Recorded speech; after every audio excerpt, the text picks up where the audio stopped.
Actions speak louder than words, and in the United States of America, those actions take the form of currency. In America, many citizens have this notion that their vote represents something, that the vote they have actually represents their opinion and their part in democracy. However, this democracy that the citizens of the free world take pride in so much is a simple ruse and a veil of false beliefs. Because in America, lobbying is legal. According to the Business Dictionary, lobbying is the act of attempting to influence business and government leaders to create legislation or conduct an activity that will help a particular organization. In simpler terms, lobbying is just a legal form of bribery. Billions of dollars are spent by private organizations to influence the ideology of a person running for office, commonly a senator. Constitutionally, people are allowed to petition their government. While that may take the form of favors, legally everyone is allowed to do it. The problem here is that many people do not have large sums of money required to achieve a magnitude effect. The point being raised here is that if a citizen does not possess large sums of money or currency, if they do not share that ideology with an organization who has large sums of money, then they do not truly have a say in the government. So who or what are the primary sources of lobbying? Primarily private organizations, which makes a lot of sense.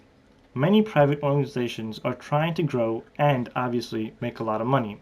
The more laws that they are able to influence regarding the industry they are in, the greater it may positively help them grow.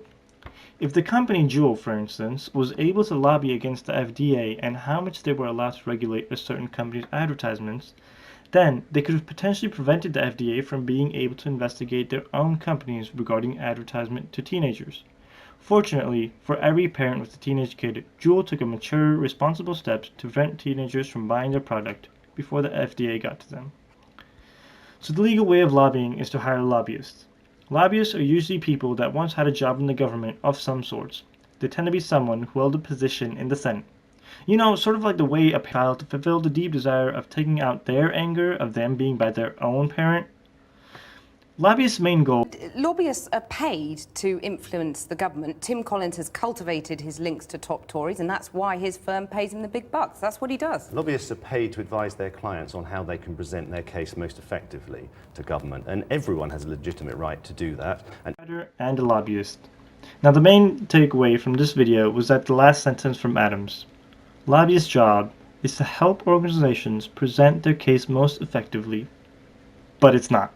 Their main job is to really just bribe the senator by creating some sort of deal or agreement with the senator.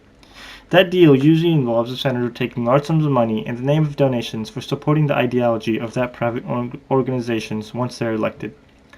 Take Jimmy Williams, a man who had been a lobbyist for 5 years, before his conscience made him quit. He used to work for the alcohol industry, the racing car industry, and a billionaire named Carl Icahn. So essentially, he was trying to push Congress to allow for F1 type racing event that was exclusive to drunk billionaires. You first had to pass a breathalyzer test of at least 0.08, so just drunk enough to see yourself driving over the curb before your own wife does. That deal involves a senator taking large sums of money in the name of donations for supporting the ideology of that private organizations once they're elected. The problem here being very clear. The official that the people think they're electing may not actually go on to support what they ran for. Even worse yet is that Congress may have passed laws that do not benefit the greater good of the people, but rather they pass laws that benefit the private organizations. This money that the private organizations spend has a much higher return value than what they had originally put in. In a study conducted in 2009, measuring rates of return for lobbying expenditures, it found that for every dollar spent lobbying, companies got back $220.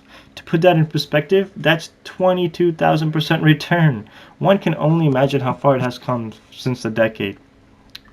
Another major corrupt thing is that while running for senator, lobbyists offer the senators large sums of money deposited directly into their bank accounts simply by offering them to eventually become lobbyists themselves. And today, 50% of senators and 42% of representatives go on to become lobbyists. But who can blame them when their salaries increase on average 1,452%? While banning lobbying sounds like a great plan, constitutionally it's not. It's technically protected under First Amendment. To petition your government and to ban that would make it unconstitutional.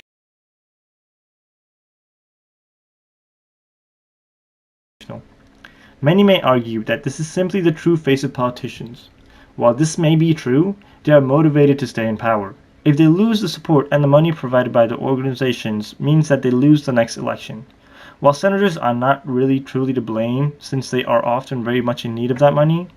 Plus, nowhere in the near future is Congress ever going to make this illegal. Why would they? After all, it is what put them in their place of power.